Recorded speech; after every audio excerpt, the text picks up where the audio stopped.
Carbyl ಮೇಲೆ ತಹಸೀಲ್ದಾರ್ಗೆ ಯಾಕೆ ಇಷ್ಟೊಂದು ಸಿಟ್ಟು? ಅವರು ಏನು ನಿನ್ನೆ ಆದೇಶ ಮಾಡಿದ್ದಾರೆ, 8 ಗಂಟೆಗೆ ಆದೇಶನ ಪಾಸ್ ಮಾಡಿ ಅವ್ರನ್ನ ಜೈಲಿಗೆ ಕಳಿಸಿದ್ದಾರೆ. ನಾವು ಬೆಳಗ್ಗೆ 10ವರೆಗೆ ಬಂದು ಸರ್ಟಿಫೈಡ್ ಕಾಪಿ ಕೊಡಿ ಅಂತ ಹೇಳಿ ಅಪ್ಲಿಕೇಶನ್ ಕೊಟ್ಟಾಗ ಇನ್ನೂ ನಂಗೆ ಟಪಾಲ್ ಬರಬೇಕು, ಇನ್ನೂ ಟಪಾಲ್ ಬರಬೇಕು ಅಂತ ಹೇಳಿ ದುರುದ್ದೇಶಪೂರ್ವಕವಾಗಿ ಅವರು ಅದನ್ನ ತಡೆ ಹಿಡಿದು ಕೂತಿದ್ದಾರೆ. ಸೊ ಅದನ್ನ ಕೊಟ್ಟರೆ ನಾವು ಎಲ್ಲಿ ಕೋರ್ಟಿಗೆ ಹೋಗಿ ಅವರಿಗೆ ನ್ಯಾಯ ಸಿಗುತ್ತೆ ಅಂತ ಹೇಳಿ ಏನು ಯಾವುದೋ ಒಂದು ಸಿಂಪಲ್ ಕೇಸಲ್ಲಿ 136 ಕೆಳಗಡೆಗೆ 3 ಶ್ಯೂರಿಟಿ ಕೇಳಿದ್ದಾರೆ. ಒಂದು ಬಾಂಡು, ಇನ್ನೊಂದು ಮನೆಯದು ಅಪ್ಪಂದು, ಇನ್ನೊಂದು 2 ಗೌರ್ಮೆಂಟ್ ಶ್ಯೂರಿಟಿ ಕೊಡಿ ಅಂತ ಹೇಳಿ ಗೌರ್ಮೆಂಟ್ ಶ್ಯೂರಿಟಿ ಕೊಟ್ಟರು ಎ ಗ್ರೇಡ್ ಬೇಕು ಅಂತ ಹೇಳಿ ಮತ್ತೆ ಖಾತೆ ತೆಗೆದಿದ್ದಾರೆ. ಸೊ ಅದಕ್ಕೆ ಏನು ಉದ್ದೇಶ ಇದೆ? ಅವ್ರ ಮೇಲೆ ಯಾಕೆ ಇಷ್ಟೊಂದು ದ್ವೇಷ? ಅಥವಾ ಇವ್ರು ಮಾಡ್ತಿರೋಂತಹ ಯಾವ್ದಾರ ತಹಸೀಲ್ದಾರ್ ಆಫೀಸ್ ಎಲ್ಲದನ್ನು ಆಕ್ಟಿವ್ ಆಗಿ ಜನಗಳಿಗೆಲ್ಲ ಹೆಲ್ಪ್ ಮಾಡ್ತಾ ಇದಾರಲ್ಲ, ಅದರಿಂದ ಇವನ್ನ ಒಳಗಡೆ ಕೂರಿಸಬೇಕು ಅಂತ ಉದ್ದೇಶನ, ಅಥವಾ ಬೇರೆ ಯಾರ್ದಾರ ಕಾಣದ ಕೈ ಇವರಿಗೆ ನೀವು ಅರೆಸ್ಟ್ ಮಾಡಬೇಕು ಅಂತ ಇಟ್ಕೊಂಡಿದ್ದೀರಾ ಅವ್ರನ್ನ ಅನ್ನೋದು ನಮಗೆ ಪ್ರಶ್ನೆ ಉದ್ಭವವಾಗಿದೆ.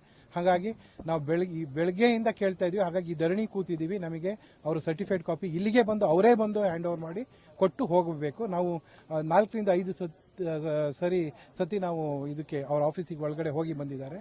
ಸರ್ಟಿಫೈಡ್ ಕಾಪಿ ನಮಗೆ ಟಪಾಲ್ ಬಂದಿದೆ, ನಾವು ಕೊಡುವಾಗ ಕೊಡ್ತೀವಿ ಅಂತ ಹೇಳಿ ಉಡಾಪೆ ಉತ್ತರ ಕೊಟ್ಟು ಕಳಿಸ್ತಾ ಇದ್ದಾರೆ. ಸೊ ಹಂಗಾಗಿ ಅವ್ರು ಕೊಡೋ ತನಕ ನಾವು ಧರಣಿ ಮುಂದುವರಿಸ್ತೇವೆ. ಇಲ್ಲ, ಆರ್ಡರ್ ಕಾಪಿಲಿ ಸ್ಪಷ್ಟವಾಗಿದೆ. 24/4/2026 ಅವ್ರು ಏನ್ ಹೇಳಿದ್ದಾರೆ ಅಂತ ಹೇಳಿದ್ರೆ, ಒಂದು 3 ಲಕ್ಷದ ಬಾಂಡ್ ಕೊಡಬೇಕು, ಒಂದು ಫ್ಯಾಮಿಲಿ ಮೆಂಬರಿಂದ ಒಂದು ಶ್ಯೂರಿಟಿ ಕೊಡಬೇಕು, 2 ಗೌರ್ಮೆಂಟ್ ಶ್ಯೂರಿಟೀಸ್ ಅಂತ ಬರೀತಾರೆ.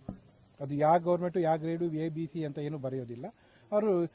ಅವರು ದಂಡಾಧಿಕಾರಿಗಳು, ಅವ್ರು ಮಾಡಿರೋ ಆರ್ಡರ್ನ ಕಂಪ್ಲೈ ಮಾಡಬೇಕು ಅನ್ನೋ ಉದ್ದೇಶದಿಂದ ಅವ್ನು ಯಾವುದು ದುರುದ್ದೇಶ ಇಟ್ಕೊಳ್ಳಿಲ್ಲ.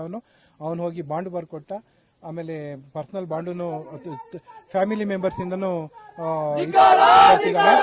ಅದಾದ್ಮೇಲೆ 2 ಶ್ಯೂರಿಟಿ ತರಕ್ಕೆ 2 ದಿನ ಡೇಟ್ ಆಯ್ತು. ರಿಕ್ವೆಸ್ಟ್ ಮಾಡಿ 2 ದಿನ ಬಿಟ್ಟು ನಿನ್ನೆ ತಗೊಂಡು ಹೋದಾಗ ಅವರು ಪರ್ಸನಲ್ ಆಗಿ ಚೇಂಬರಿಗೆ ಕರೆದು ಆ ಚೇಂಬರ್ ಅಲ್ಲಿ ಏನ್ ಹೇಳಿದ್ದಾರೆ, ನೀವ್ ಯಾಕೆ ಶ್ಯೂರಿಟಿ ಕೊಡ್ತಾ ಇದ್ದೀರಾ? ಕಾರ್ಬೈಲ್ ಮಂಜುನಾಥ್ ಗೌಡ, ಜಿಲ್ಲಾ ಬಿಜೆಪಿ ಯುವ ಮೋರ್ಚಾ ಕಾರ್ಯದರ್ಶಿ. ಈ ತಾಲೂಕು ಆಫೀಸ್ನಲ್ಲಿ ನಡೀತಿರ್ತಕ್ಕಂಥ ಒಂದು ಅವ್ಯವಹಾರಗಳನ್ನ ಅವನು ಬಯಲಿಗೆ ಎಳೀಲಿಕ್ಕೆ ಕೊಟ್ಟಿದ್ದ. ಉದಾಹರಣೆಗೆ ಜೈಪುರ, ಹರಿಹರಪುರ ಮತ್ತೆ ಬಾಳೆಹೊನ್ನೂರು, ಇಲ್ಲಿ ಎಲ್ಲ ತಾಲೂಕು ನಾಡ ಕಚೇರಿಗಳ ರಿಪೇರಿ ಎಲ್ಲ ಈ ತಹಸೀಲ್ದಾರ್ ಮೈದನೇ ಮಾಡ್ತಾ ಇರೋದು.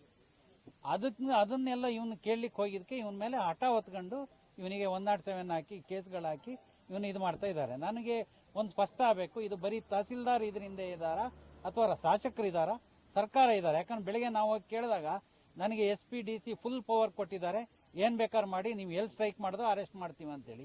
ಈಗ ಮಾಡ್ತಾ ಇದೀವಲ್ಲ, ಮಾಡ್ಲಿಕ್ಕೆ ತಾಕತ್ತಿದ್ರೆ ಹಾಕಿದೀವಿ ಅಂತ ಸುಳ್ಳು ಹೇಳಿದ್ರು. ಆದೇಶ ಕಾಪಿ ಕೊಡಂದ್ರೆ ಕೊಡ್ತಾ ಇಲ್ಲ. ನಾವು ಟೌನ್ ಹಾಲ್ ಮಾಡ್ತೀವಿ ಅಂದ್ರು, ಟೌನ್ ಹಾಲ್ ಎದುರುಗಡೆ ಅಲ್ಲಿ ಕೊಡ್ಲಿ, ಆಗಲ್ಲ ಅರೆಸ್ಟ್ ಮಾಡಿಸ್ತೀನಿ ಅಂದ್ರು. ಬಸ್ ಸ್ಟ್ಯಾಂಡ್ ಅಲ್ಲಿ ಮಾಡ್ತೀವಿ ಅಂದ್ರು. ಎಲ್ಲಿ ಮಾಡಿದ್ರು ನೀವು ಈ ನಮ್ಮ ತಾಲೂಕಲ್ಲಿ ಎಲ್ಲಿ ಮಾಡಿದ್ರು ನಿಮ್ಮ ಮೇಲೆ ಕ್ರಿಮಿನಲ್ ಆಕ್ಷನ್ ತಾಳ್ತೀನಿ, ನನಗೆ ಅಧಿಕಾರ ಇದೆ ದಂಡಾಧಿಕಾರಿಯಾಗಿ ಅಂತ ದುರಂಕಾರದಿಂದ ಉತ್ತರ ಕೊಡ್ತಾರೆ. ಈ ಪ್ರಕರಣಕ್ಕೆ ಸಂಬಂಧಪಟ್ಟಂಗೆ ನಾವು ಅದಲ್ಲದೆ ಸಾರ್ವಜನಿಕವಾಗಿ ಸರ್ಕಾರದ ಗಮನ ಸೆಳೀಲಿಕ್ಕೆ ಒಂದಷ್ಟು ಸಬ್ಜೆಕ್ಟ್ ಇಟ್ಕೊಂಡು ಮಾಡಿದ್ವಿ ರೈತ ಒಕ್ಕೂಟದಿಂದ. ಅದಕ್ಕೂ ಕೊಡಲ್ಲ, ಇವತ್ತಿನ ದಿನ ಯಾವುದಕ್ಕೂ ಕೊಡಲ್ಲ, ಯಾವ ಪ್ರಮೇಯ ಕೊಡಲ್ಲ ಅಂತೇಳಿ. ಏನು ಇದು ಹಿಟ್ಲರ್ ಸಂಸ್ಕೃತಿನ?